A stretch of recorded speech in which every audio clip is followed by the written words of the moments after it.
Shalom, shalom, bien-aimés dans le Seigneur. Je crois que vous avez passé hier de bons moments de Pâques.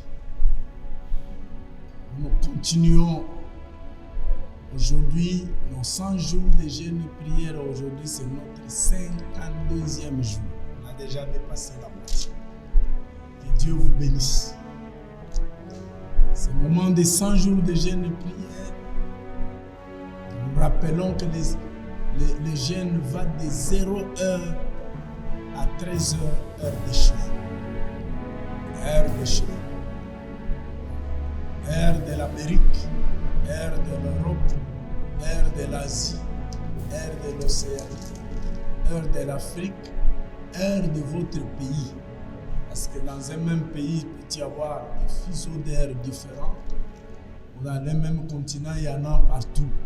C'est l'heure des chevaux. Et que pendant ce temps de jeûne, vous avez besoin au moins d'une heure de prière personnelle. Par rapport au sujet du jour, vous avez besoin aussi de prendre un verre de jus ou un verre d'eau ou une tasse de thé ou de café.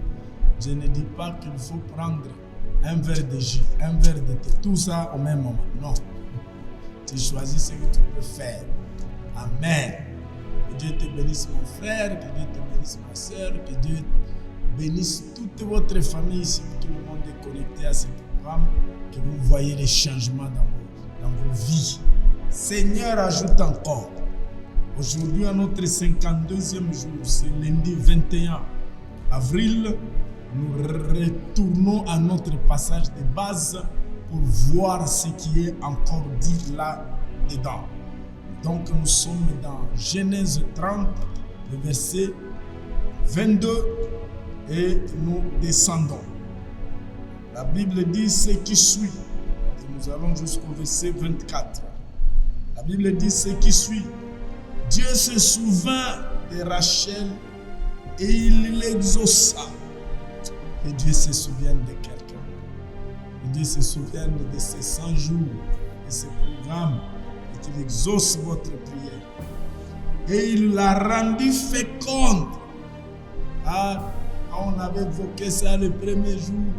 Même si Dieu était l'auteur de la stérilité, lui-même est capable d'enlever cette stérilité pour que la fécondité prenne place. Il l'a rendue féconde. Elle devint enceinte et enfanta un fils. Elle dit, Dieu a enlevé mon opprobre. Oh Seigneur, enlève l'opprobre de quelqu'un encore, c'est notre prière. Verset 24, elle lui donna le nom de Joseph en disant que l'Éternel m'ajoute un autre fils. M'ajoute un autre fils. Seigneur, ajoute encore.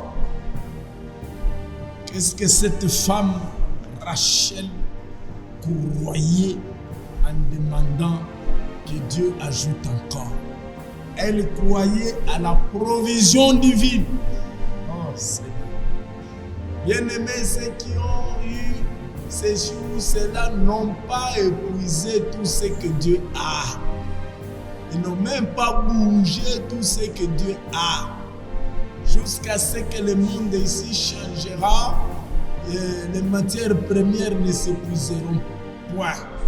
Les richesses ne s'épuiseront point. Les mariages ne s'épuiseront point. Tout. Dieu a une provision divine pour chacun de nous. Que Dieu puisse puiser dans sa provision pour ajouter ce qui te manque. Voilà. Dis Seigneur, je crois en ta provision. Je crois à tes ressources illimitées et inépuisables. Au nom puissant de Jésus, que la provision divine vienne faire la joie de quelqu'un. Vienne secourir quelqu'un. Je suis en train de te parler, toi tu m'écoutes.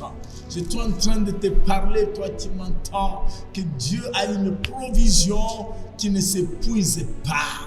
Lui-même est une source intarissable.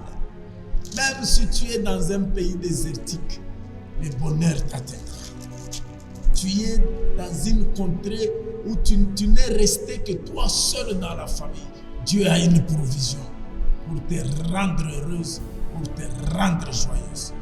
Crois à la provision divine et dis Seigneur, ajoute ce qui me manque parce que tu es un Dieu qui a une provision où tout ce dont j'ai besoin se trouve. Que Dieu bénisse ta prière, Dieu exauce ta prière, Dieu puisse puiser dans tout ce qu'il a comme provision pour te bénir et changer ta vie. Reçois cela au nom de Jésus. Amen.